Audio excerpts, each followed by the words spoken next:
Pada sekitar abad ke-15, rempah-rempah merupakan hasil bumi yang memiliki harga jual tinggi di Eropa.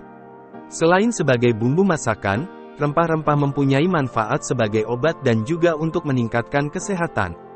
Ada beberapa jenis rempah-rempah yang menjadi komoditas penting bangsa Eropa, di antaranya adalah jahe, kunyit, kemiri, kemukus, kayu manis, kapulaga, pala, lada, dan cengkeh.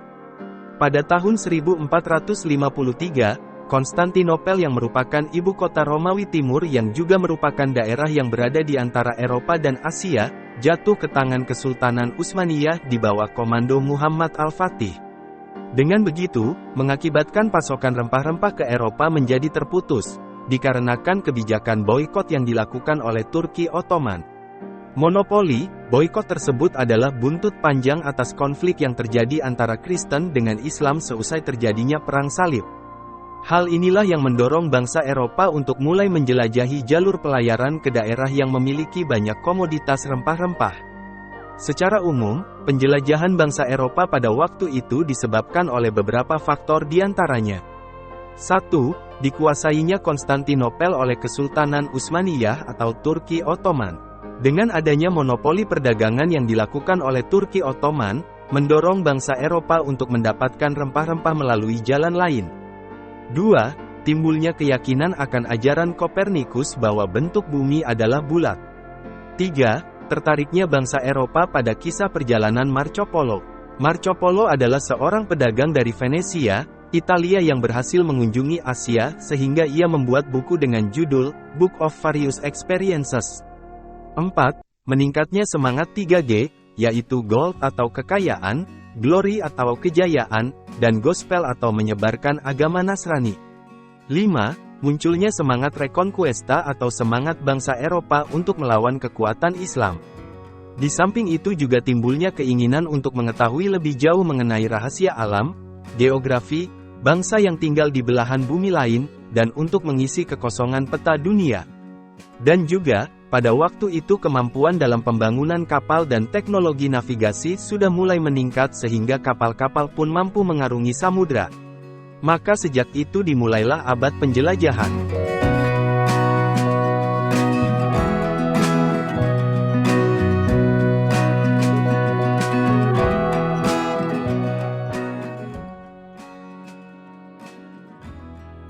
Penjelajahan yang dilakukan oleh bangsa Portugis, diawali oleh Pangeran Henry sang navigator.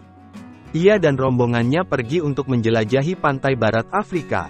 Dengan adanya penjelajahan tersebut, mereka menemukan emas di Afrika dan menetapkan pantai barat Afrika adalah jalur perdagangan mereka. Penjelajahan selanjutnya dilakukan oleh bangsa Portugis juga yang bernama Bartolomeus Dias atas perintah Raja Portugis John II untuk mencari daerah penghasil rempah-rempah di Hindia Timur. Ia memulai ekspedisinya tahun 1487 dengan bertolak dari Lisabon ibu kota Portugal dan sampai di ujung Afrika Selatan, yang kemudian daerah tersebut dinamakan Tanjung Harapan atau Cape of Good Hope.